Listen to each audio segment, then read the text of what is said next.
Alors, on va donc aujourd'hui parler des refus de visa étudiants surtout.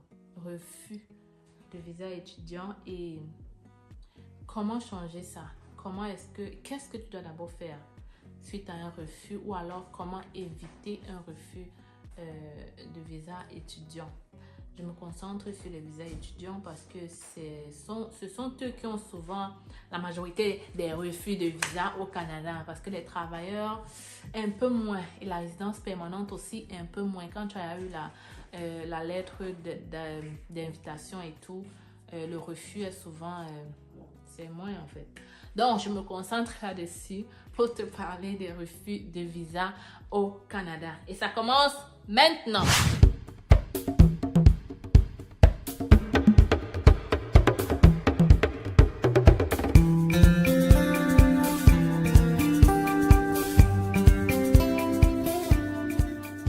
Alors, les Canadiens, les refus de visa, ça existe. Il y en a tous les jours. Il y en a tous les jours. Et en fait, on ne peut pas te garantir que tu auras un visa tant que tu ne l'as pas. C'est pourquoi les gens qui me demandent souvent si je choisis ça, est-ce que j'aurai le visa? En fait, on ne peut pas te garantir.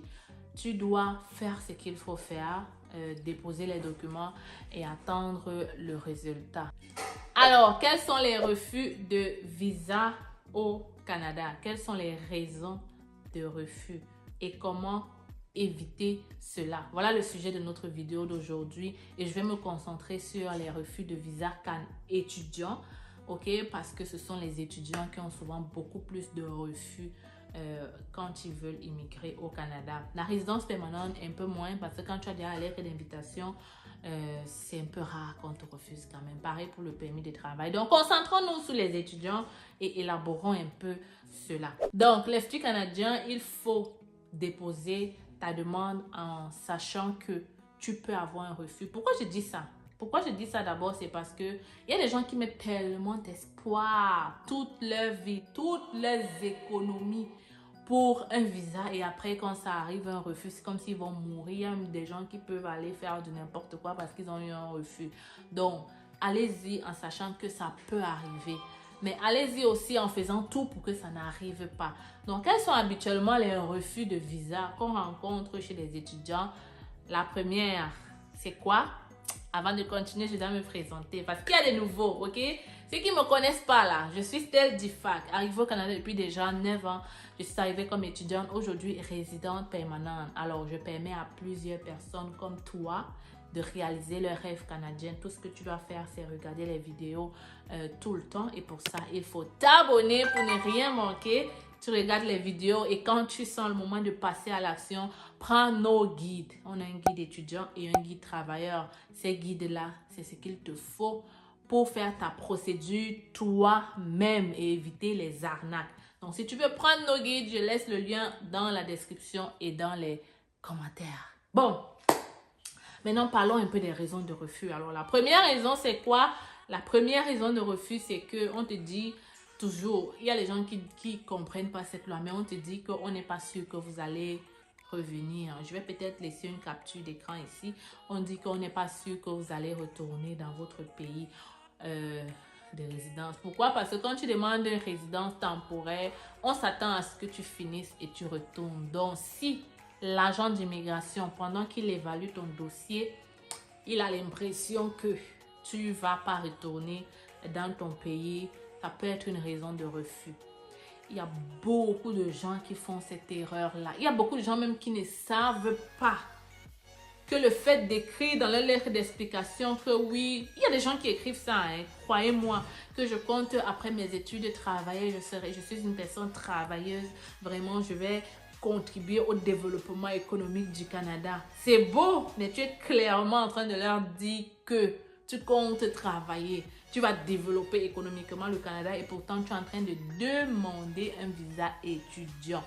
Erreur! Première erreur, je sais que tu pensais ça, n'est-ce pas? Je suis sûre qu'il y a beaucoup qui pensent que c'est très beau de dire ça dans une lettre explicative. Pourtant, c'est ça qui vous cloue et c'est ça qui augmente les refus au Canada. Ok les amis, on ne dit pas ça dans une lettre explicative. Tu viens pour étudier, ensuite il faut retourner dans ton pays. Donc tout ce que tu vas mettre là, mets dans ta tête que c'est par là qu'on va te coincer.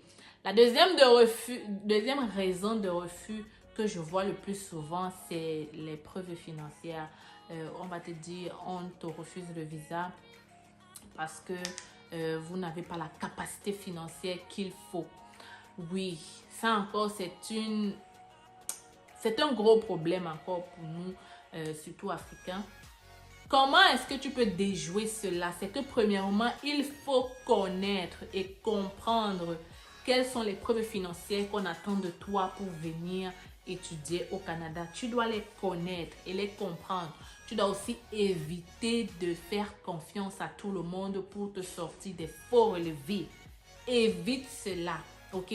Et ensuite, tu dois montrer tout ce qu'il faut pour que l'argent soit... ne se pose pas de questions sur ta capacité financière. Montrer que tu as l'argent dans le compte, mais montrer aussi d'où ça vient. Ok les amis? Maintenant, si tu veux savoir tous les documents que tu dois avoir comme preuve financière et comment est-ce que tu peux trouver l'argent si tu n'en as pas, prends notre guide étudiant. Là-dedans, je détaille en profondeur et je donne les erreurs qu'il ne faut pas faire dans cette preuve financière aussi. Ça, c'était la deuxième raison de refus de visa étudiant. Donc, voilà les deux raisons de refus de visa étudiant que je rencontre le plus souvent. Si tu as d'autres raisons ou alors si toi, tu as déjà eu un refus de visa pour une autre raison que celle-ci, laisse un commentaire. Ça peut peut-être aider d'autres personnes. Mais moi, c'est celle-là que c'est ça que je vois le plus souvent. Et c'est comme ça que j'arrive à contrecarrer. J'ai déjà, à mes débuts, ok, j'ai déjà eu une personne qui avait eu un refus de visa sur preuve financière. Ça, c'est une raison que tu peux facilement, changer, ok. Quand on te donne capacité financière, c'est encore mieux quand on te dit, c'est encore mieux que quand on te dit, on n'est pas sûr que vous allez retourner. Là, tu dois montrer beaucoup de preuves pour que ça n'arrive pas. Ok, donc par la même occasion, si tu as eu un refus de visa, il faut savoir que tu peux changer cela. C'est pas parce que tu as eu un refus de visa que tu n'as plus le droit d'entrer au Canada. D'ailleurs, dans la lettre, ça se dit que si vous pensez que vous pouvez changer cela, demandez un nouveau visa. Par contre, au Canada, on ne peut pas refaire le visa. C'est-à-dire, il faut recommencer la procédure du début à la fin. Ok, par moment, tu dois redemander une admission, peut-être pas. Donc, il y a beaucoup de choses à évaluer, mais qu'à cela ne tienne, il faut comprendre que tu peux redéposer ton visa. Si toi, donc, tu as déjà une lettre de refus et que tu ne sais pas par quoi commencer pour changer cela, tu peux me contacter. On peut prendre un entretien privé. On peut regarder tout ce que tu avais utilisé.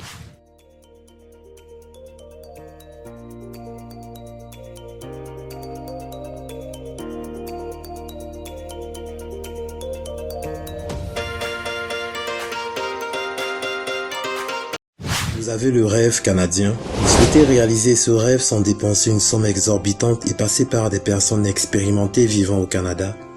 Vous êtes étudiant ou travailleur. Le Canada est à portée de main avec nos différentes formations. Étudiant, découvrez dans notre formation la procédure de demande du visa étudiant de A à Z avec nos modules de choix de filière, la liste de bourses disponibles pour le Canada, la procédure pour effectuer une demande d'admission et bien d'autres encore. Avec cette formation, vous bénéficierez d'un suivi personnalisé avec des réunions mensuelles et intégration à un groupe de suivi privé gratuitement.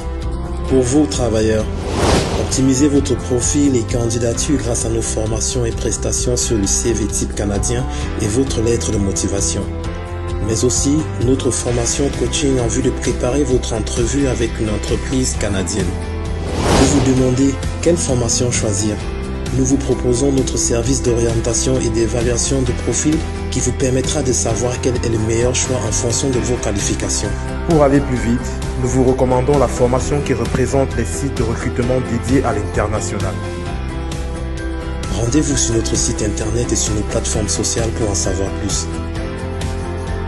Vous aurez l'occasion de voir de multiples personnes qui ont réussi à obtenir leur visa en seulement 3 mois. Je m'appelle m'appelle Sonia. Je suis venue au Canada en tant qu'étudiante au mois de septembre grâce à C'est Facile. J'ai eu mon visa rien qu'en 2 mois et pour moi c'est toujours... Avec C'est Facile.